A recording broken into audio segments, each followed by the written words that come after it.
Sam Bee, good to see you, I woman. How are oh, you? it's so good to see you. I swear to God. You know what? There's nowhere I'd rather be than right here talking to you right now. I'll tell you right that. Oh, good Lord. We have so much to talk about. But Oh, first, how have you been? I haven't seen you in person for quite a while. I miss mm-hmm. you and your show, but Thank you've been you. staying very busy, Sam. Tell us what you've been up to. Very busy. I did a one-woman show called How to Survive Menopause, which I loved so much. And it was probably just like one of the most fun, creative experiences I've had in a really long time. So I'm gonna do it more. I just don't know when. And I'm doing the Daily Beast podcast with Joanna Coles, which is super fun. I do Have my you been own having fun podcast. doing that? I have. It's really fun. It's a pretty great outfit and we get to like plunder their reporting in a really fun way. It's been I don't know. I'm just kind of going along for the ride. I like it. I And like you're it. in you're Canadian, you're in Toronto right now. I Um, am. do you have Canadian citizenship? Have I you do. been thinking about that? I'm just lightly scoping out neighborhoods. You know what I mean? Like I'm not sure I'd go back to the neighborhood where I grew up, but I'm just like, no, that's interesting. Look at this delightful neighborhood with these coffee shops. This is very livable. People aren't at the absolute end of their rope at all moments of the day and night. It's an interesting vibe. I know. Well, you can't say Oh, that about this country right now. You no, can kind not. of feel it in the air, the Hmm. anxiety, the trepidation, the sphincter tightening that is going on. And whenever I can use the word sphincter, I like to embrace that. You know And what? I I couldn't love think you of for that. someone who would be a better partner, my plus one, to talk to one of my favorite people, Van Jones, about what is happening right now in our country because honestly, I don't know what to make of it anymore. And that's why Van is going to explain it all to us. Van Jones, welcome to Next Question with my But co-host Samantha Bee. Hi, hello, it's Van. yeah, Hello. I've been, blessed to be a guest with Sam in the past, so it's good to be back. Hmm. Oh, it's nice to And see of you. course, you love me too, Van. Can we Of please course. add that? Well, I mean, Let's. that goes without saying. The global love affair with Katie Couric is unending and all-inclusive always. Okay, all right, now you're Yep. going overboard, but thank you for being here, and gosh, Van, we have so much to talk about. I saw you on Bill Maher on Friday night. I watched it last night because I had a wedding out of town and caught up with you there. Obviously, I watch you on CNN and big fan, Van, big Thank you. fan, Thank you. and You've always been very kind and very encouraging. I sincerely appreciate it. I really do. well, let's talk about gosh, I guess the latest thing we need to talk about is what happened last night right here in New York City, not far from where I live at Madison Square Garden. Um, did you all watch this Horrible, rally? Did you Horrible. see clips of it? I And what yeah. can I say? What did you think? Oh my Well, God. I have a friend who has been quite despondent about this election, who, was gonna vote, but, was really just uninspired about it, and someone of Mexican descent. And then I sent her the clip of this horrible bigot making fun of Mexicans, is talking about, they have so many babies, they never pull out, they always come inside the same way that they came inside our country. Ha ha ha. There's a floating patch of garbage in the ocean. I think it's called Puerto Rico. Ha ha ha. And when she heard the crowd, this massive crowd, one of Trump's biggest crowd, laughing, laughing, laughing at making fun of Mexican immigrants like her and Puerto Ricans, she immediately started sending it around to her family members because, like, this is a choice. We have, as always, imperfect, Democratic candidates, except for Barack Obama. They've all been imperfect. And then we have a literal clown car fascist who's doing like racist insult comedy 8 days away from an election. I don't get it. Like, there's no if you need more information than that, And there was no rebuke. There's nobody come out and said that we don't believe in that. Well, no, they love that. They are going to pull off the biggest con ever in that they're going to get some black people, marginally more than would have given them a vote, and some Latin people to vote for someone who is going to turn around and do a massive crackdown on black and brown communities. Kamala's trying to lift people up. Trump wants to lock people up. And, that's where we are 8 days out. Sam, as a Yeah. comedian, I had to ask you about the quality of the humor. Obviously, it was insulting, but it wasn't even funny. You know what the thing that is so I mean, everything about it is so incredibly disheartening, and I definitely watched it sitting on this just kind of just like in total just like in a state of disbelief. I'm like, this is who you and this comedian, like Tony Hinchcliffe, like they hired him. They asked him to come and do this. They know Who is what this he guy, by the does. way, Sam? He's like very well known for like roasting people. He's like a roast comic and he did he did the Tom Brady roast. Like he does really like outrageous, like super just like hardcore, like pushing the boundaries humor. That's his signature. If you've watched 1 minute of his comedy, you know exactly what he's all about. So having him come to a political rally with tens of thousands of people there that's gonna be watched, like, nationwide is on purpose. It's an on purpose dog whistle. When you pay this person to come and speak at your thing, you know what you're getting. It's not I a wouldn't shot. say it It's was not a a dog whistle, right? It was just oh, a no, it's whistle, more. It's just like a whistle, right? just like a blowhorn. Like, they all knew what was gonna happen, and unfortunately, I just kinda go, "Wow, that's so intentional." Like, this is where your heart is. This is where you want people to vote for you, but this is what you have intentionally put out in the world as a representative of you and all the people that you stand for. Like it's so awful. I want to just I feel like I don't even know what to do. And it's working for them in a way because they're getting wall to wall free press for it. And I'm like, wow, this is like, it's like Machiavellian. I'm like, I can't believe that anyone could look at this person and think that this crew of people could possibly be the president of all Americans is so Yeah. disgusting to me on such a I think deep I think level. Like, how dare you? But I think a lot of people, we live in like the United States of amnesia, right? A lot of people really have just kind of forgotten how bad it was, in during the Yeah. years. And I think a couple things going on. One is people remember that there were good economic times. They forget that was the Obama economy that Mhm. Trump inherited. I mean, Obama, we had 75 straight months of job growth under Obama. He handed that off to Trump. It actually slowed down under Trump, but he still had the good momentum from the Obama years, and then, he started chasing off all the good people around him, and by the time he got to COVID, he was down to not the B team, not the C team, but the D team. He had taken Obama's playbook for a pandemic and put it in a garbage can someplace, dismantled that whole function in the federal government, so we had 1,000,000 600,000 extra Americans die because Trump had a D team around him and had thrown away the A team's playbook and didn't know what the hell he was doing. He was talking about injecting bleach.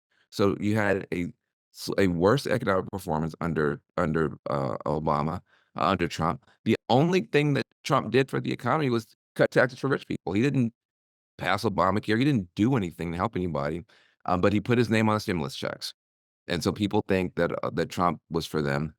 So that was terrible, but then the thing that's even more awful is that going forward, people say, "Well, it wasn't so bad before. Democrats always scream Hitler and racist. I don't have to listen." I said, "You know what? Honestly, you have a point.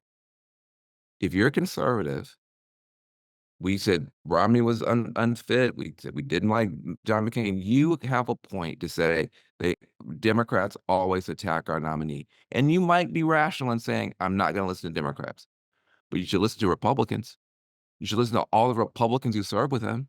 Just listen to all the generals who serve with him, who are screaming and yelling and saying this guy is completely incompetent. You should listen to the Supreme Court that says now the president can be lawless, which that wasn't a restraint before. That was a restraint before. Now there's no restraint for the Supreme Court. Yep.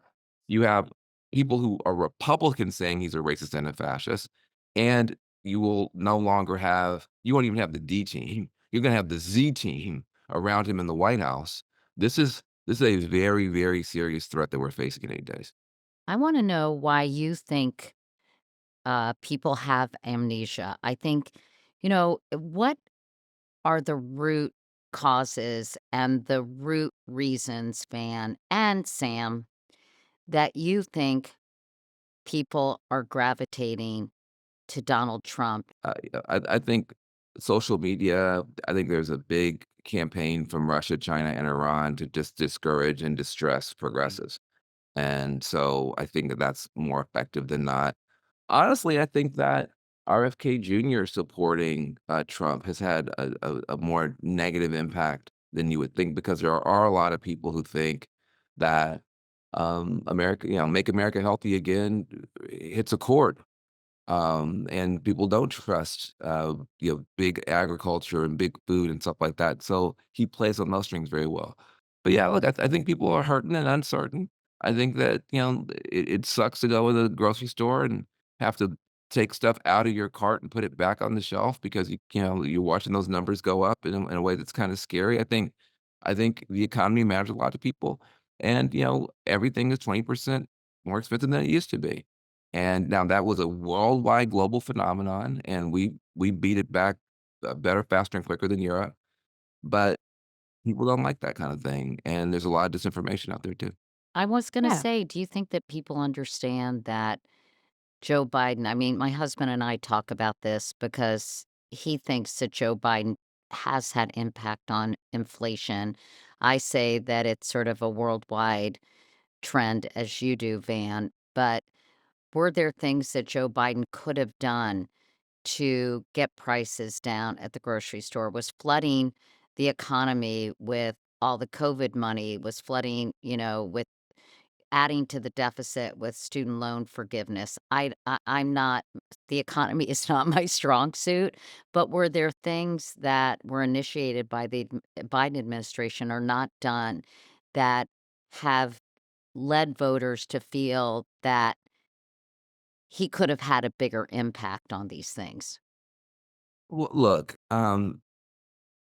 possibly, though it's hard to tell. Look, and there were some economists warning, you might be putting too much gas on the fire by doing some of the investments and other things that need to get done.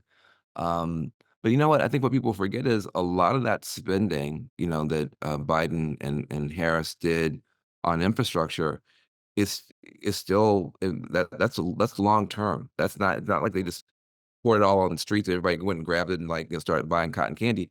Like, long-term investments in the country pay off over a long period of time. They also hit the economy over a long period of time. So, look, I think you have to just look at the comparison.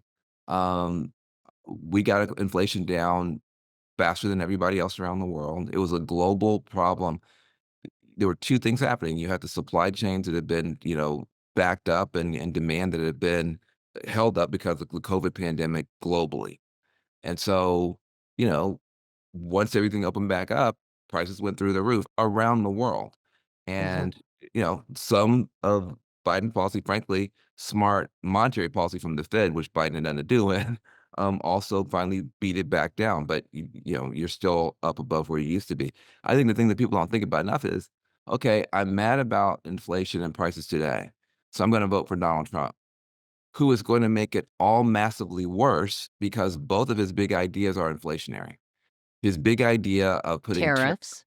on everything is gonna drive up prices, and so you're either gonna have to buy more expensive stuff overseas or marginally more expensive stuff from American producers. You might say that's great for long-term, reshoring, but short-term, prices are gonna go through the roof, and the other thing is grab all the immigrants and throw them out of the country, which is then gonna create a labor shortage, which is gonna drive up the price of labor, which is also inflationary.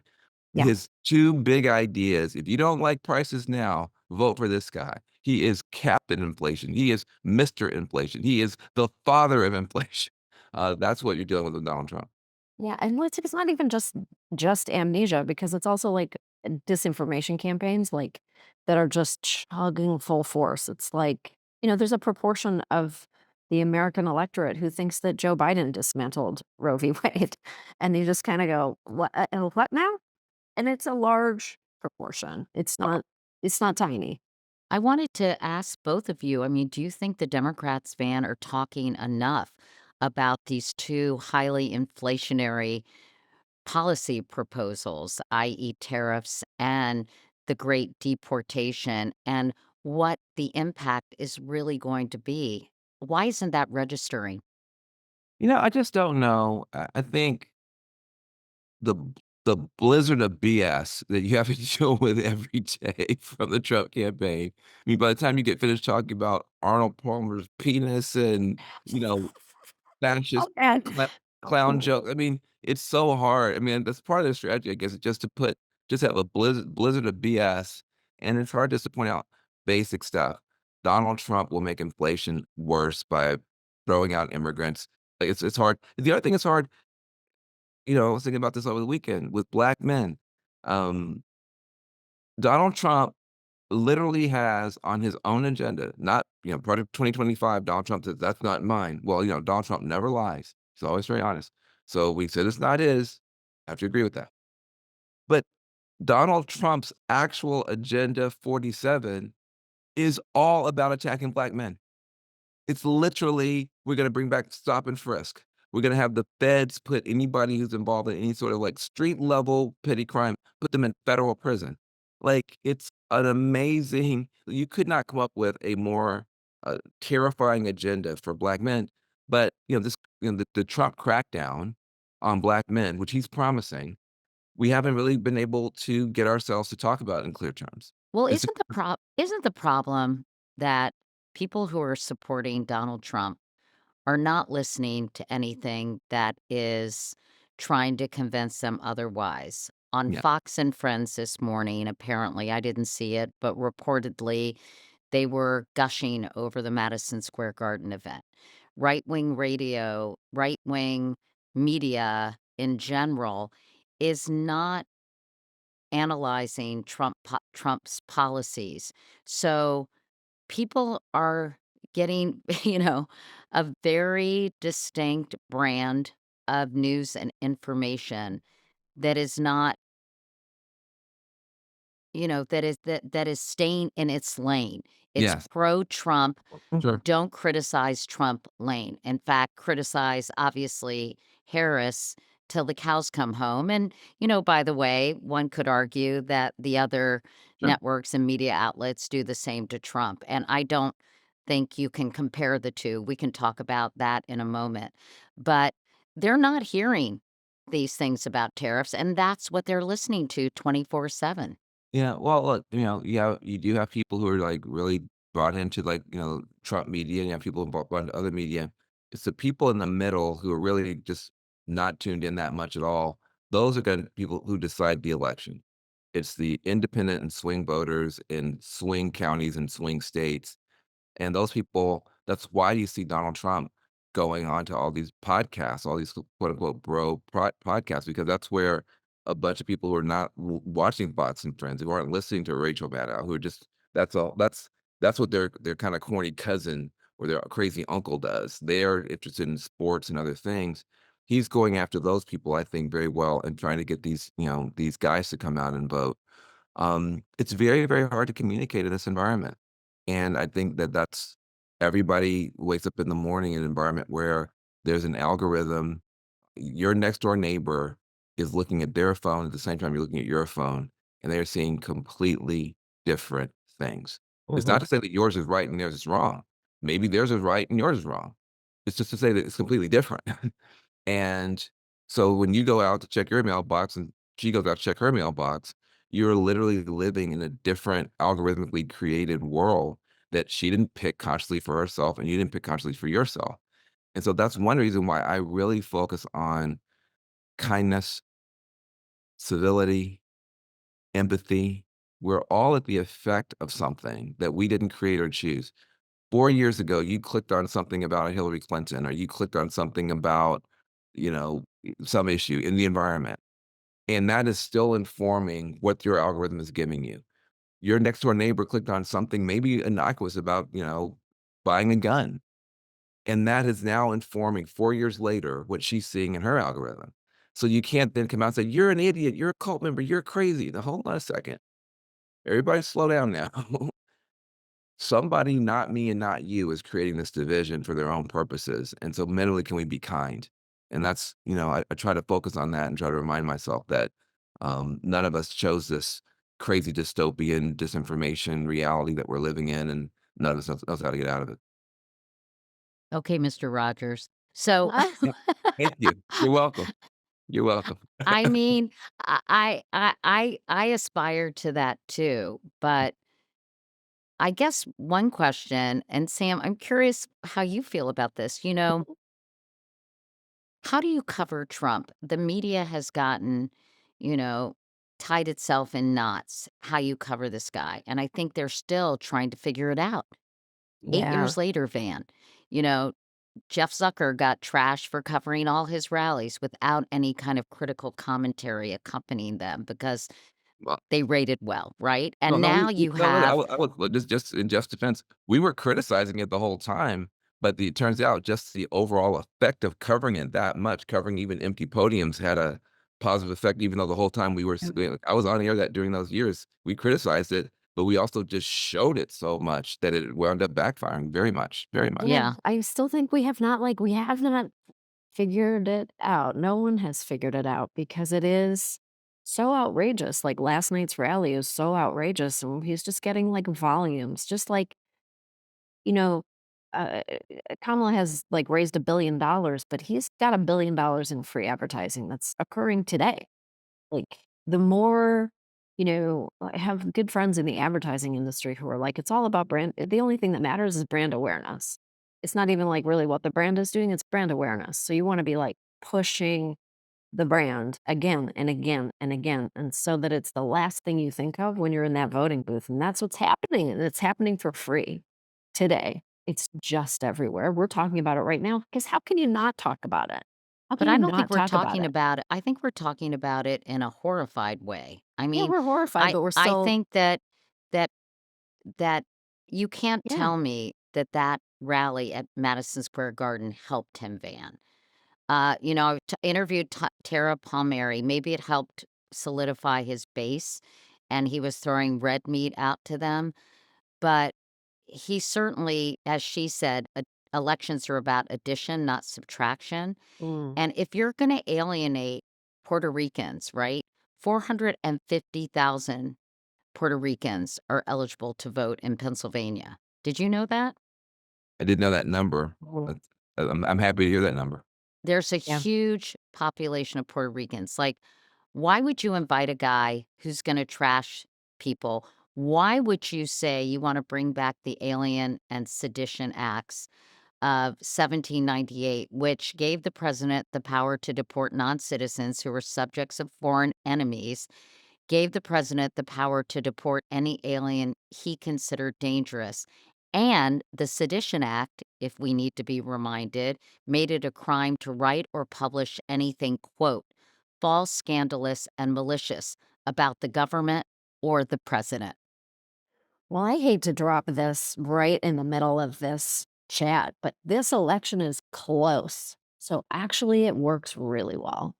Like, it actually works really well. Because if it didn't work, this election would be like a shoo-in for Kamala Harris, but it really super works. And that is my What honest works? What are feeling. you saying? This It campaign strategy? it Yes. works to be this outrageous. It works to have that comedian on that stage being so repulsive, like, being repugnant actually really works for them, The and, other thing like, I don't know what to say. the other thing that it does is, which is even more troubling and more reason for people who are listening to get involved and to make sure that everybody votes and tries to get their friends to vote and make sure that when you vote, triple it, make sure you get 3 other people that are voting, is because if he wins with this, he's got a permission structure now to do whatever he wants. If you can be this badly behaved before you're the president, if you can tell people, and by the way, notice he will say things like, "I'm gonna lock up all of my opponents." I'm gonna lock up Nancy Pelosi. I'm gonna do all these things. And then all the Republican apologists come out and say, he doesn't mean that. He's just speaking in hyperbole. And then the next day he says, no, no, no, no. I meant what I said. Like he literally will tell the next interviewer, well, everybody said you didn't mean it. No, I meant it. So here's the thing. If you get elected with that, you can say with some justification, I have a mandate to lock up all my opponents. I told you I was going to do it, and you elected me. I have a mandate to crack down on all of these communities because I told you I was going to deport all these people, and you elected me. So it is unfortunately very effective, but it also should be galvanizing on our side. And I think that for people who believe in democracy, for people who believe in human rights, for people who believe in the Constitution, this should be galvanizing on our side. We shouldn't be like, yeah, well, I don't like what Kamala said 20 years ago, or I don't like her foreign policy on this, thing, or I don't like, so therefore I'm going to vote, but I'm going to be sad about it.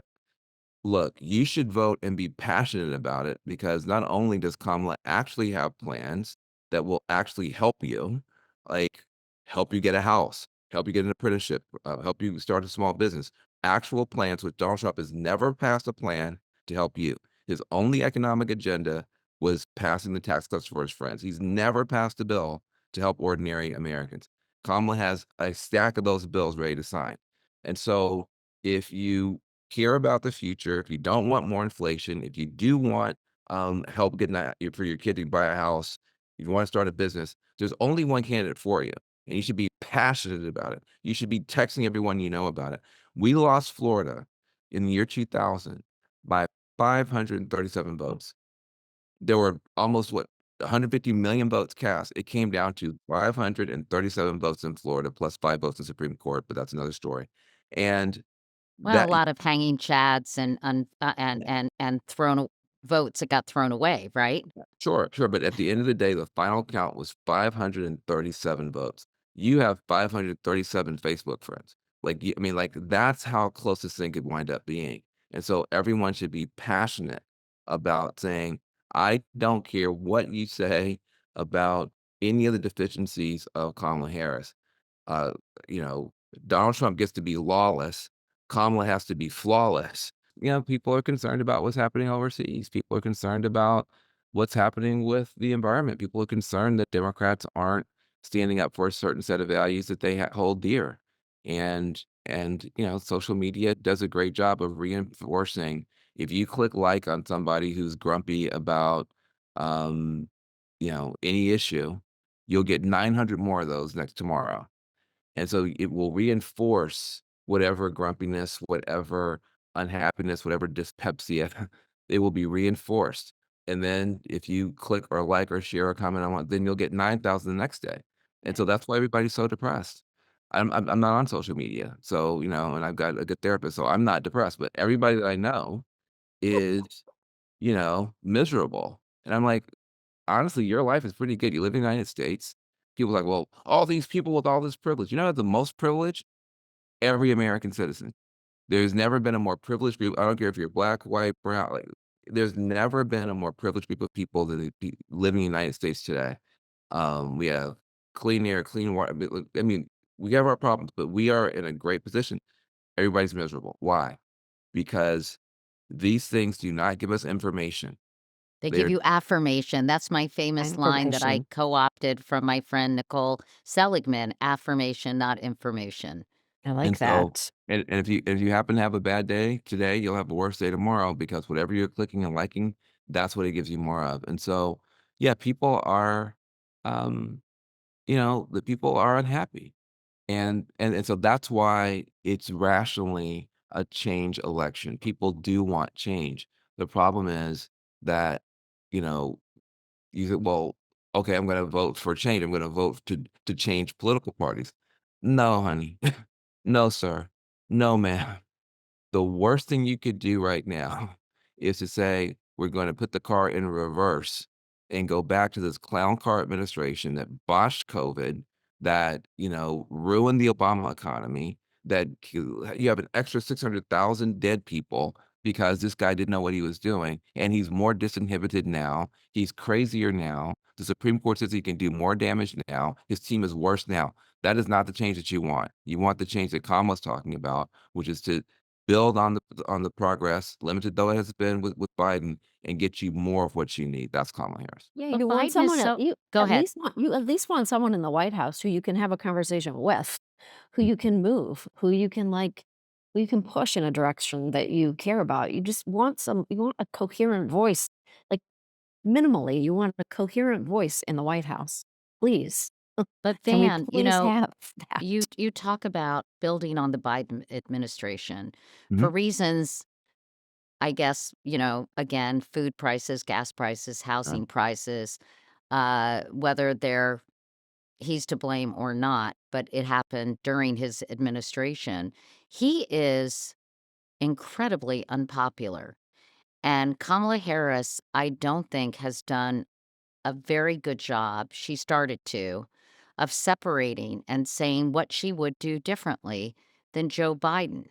And yeah. what do you think of that? Could she have said, listen, I'm proud of this, but, or we could have done this better? Why is she so cautious about saying how she might approach some problems differently than an incredibly unpopular incumbent? I hate to say this because it's gonna sound look, Kamala Harris is a loyal person. And that is very this might sound corny. She's she's not going to take out her knife and start stabbing somebody in the back to advance herself. People think that the opposite about Kamala. Say, "Oh, she's Machiavellian, she's this, she's that." She's tough-minded, she's a super pragmatist, she's not a California progressive, I'll tell you that as a Californian, she's never was in the progressive camp at all, as you know. But, um, I think that she has a reluctance to say, "We fucked this up, we fucked that." I don't think she believes it, but I also don't think that she is that type of a person, and so I think that I would have preferred if I were her, I would have preferred for her to say, "You know what? Joe Biden's a hell of a man, he's done a hell of a job, but everybody has been the number 2 and had other ideas. I've been number 2, I had other ideas. Here's what I wanted to do." But I know I've known Colin for 30 years. She cannot fix her mouth to say something like that. She just can't do it. And so if it's a Yeah. character flaw that costs her the election, and that character flaw is just too much loyalty to people who gave her a shot, I just I just think you gotta eat the whole hamburger with Kamala Harris. She's not that kind of person. She is not that kind of politician. I don't think she believes it.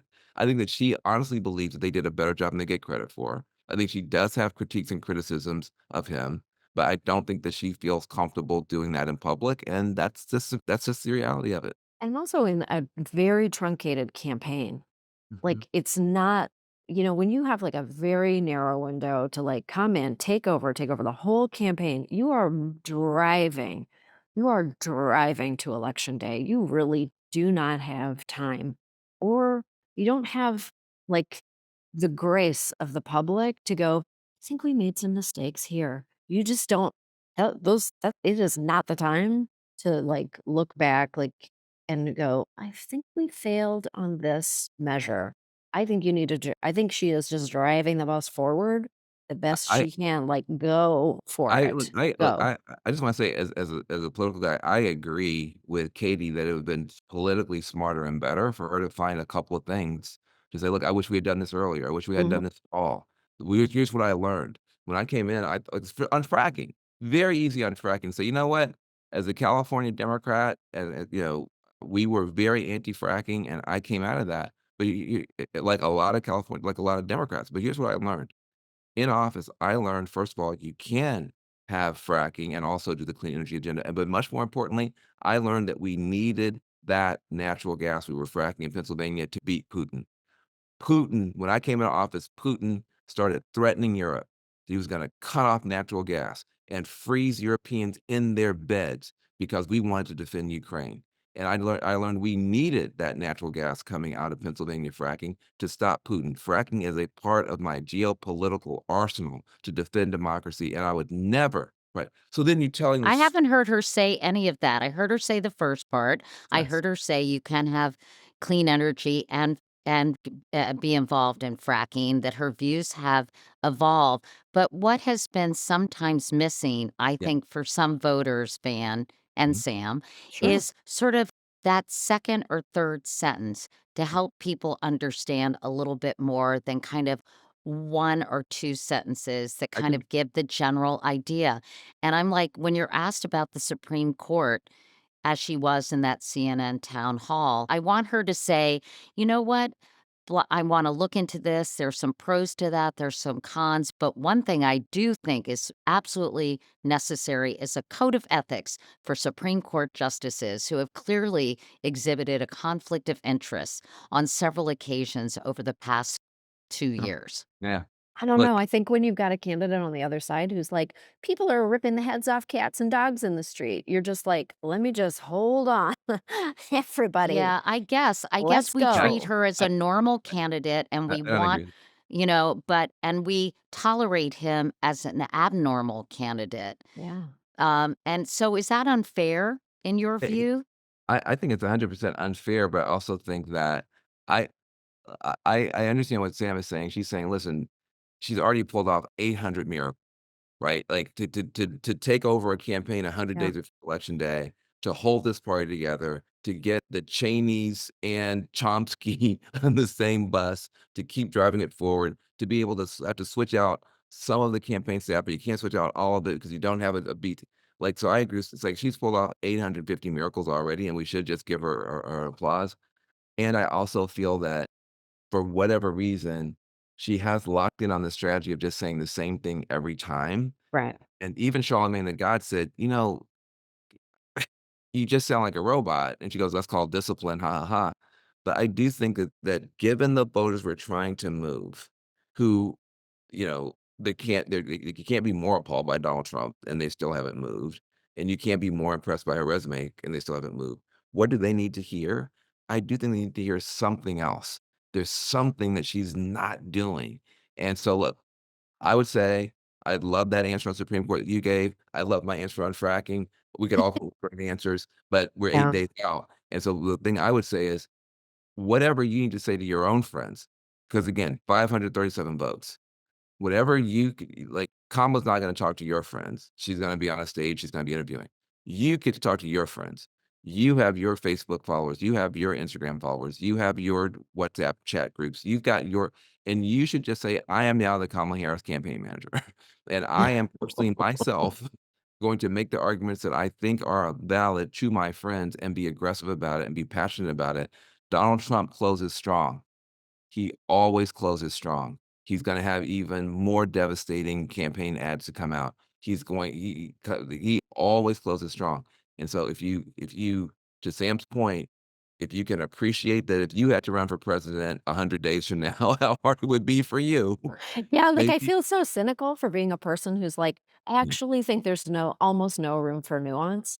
It's just like everything anytime she dips into nuance, I think she risks a larger swath yeah. of the population. I think it's all Oh, about risk management, keeping steady, getting to the ellipse, delivering that, like, heavy hammer. Like, I mm, just don't I feel I you think it's totally over. understand and appreciate what you're saying. I'm just not sure that the nuance is gonna move people.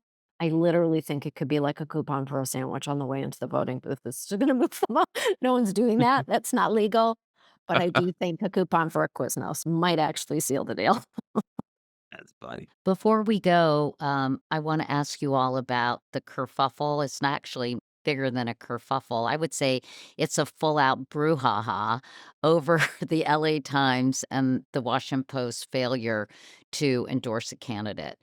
Yeah. I'm surprised that there are many people who don't understand or appreciate, or maybe it's outlived its usefulness, the separation from an editorial board and the rest of the paper.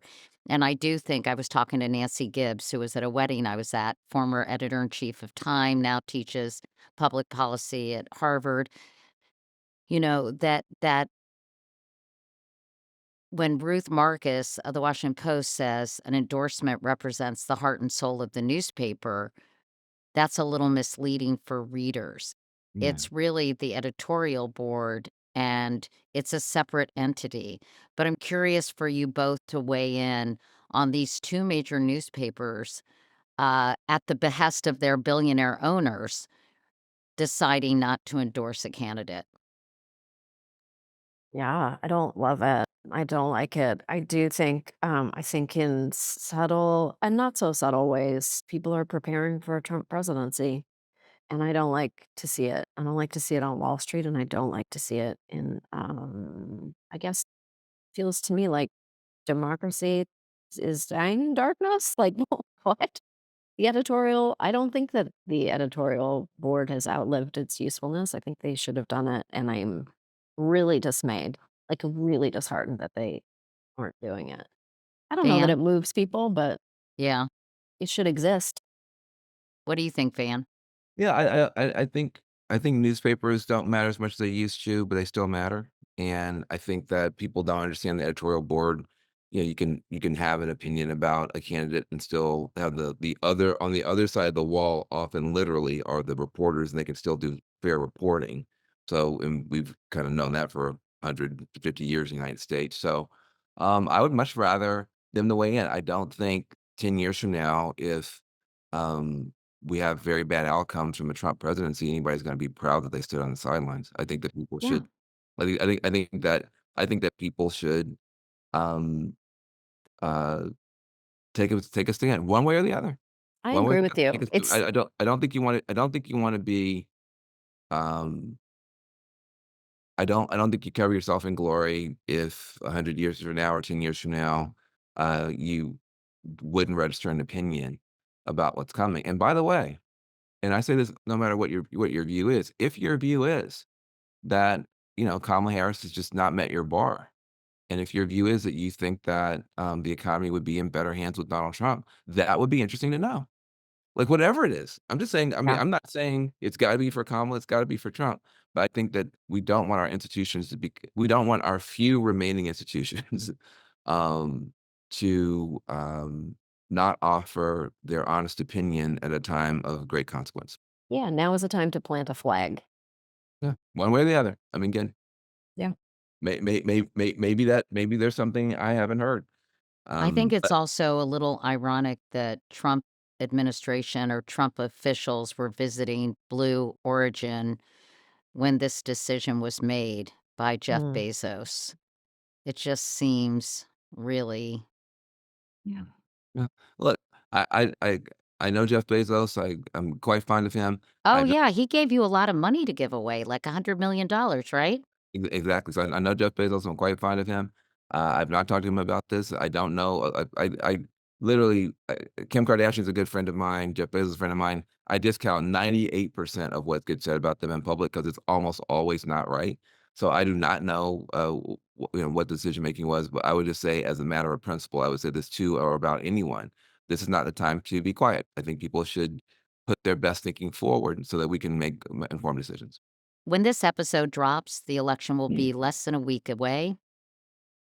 What do you think's gonna happen, Van? I think it's gonna be house to house combat. I think it's gonna come down to I think this will be the closest I think it's gonna be one of the closest elections in American history. Um, but I'll tell you, it's in the hands of the people who are listening. I mean, we can all sit here and write speeches for everybody and that sort of stuff. They ain't gotta read those speeches. You can write a text message that's gonna be read. You can make a phone call that's gonna be heard.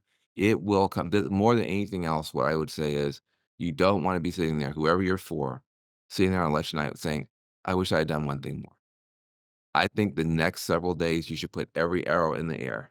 You should do everything you possibly can. If you've never done a video selfie on your, social media, do it because that might move 3 votes. You have no idea the impact you can have.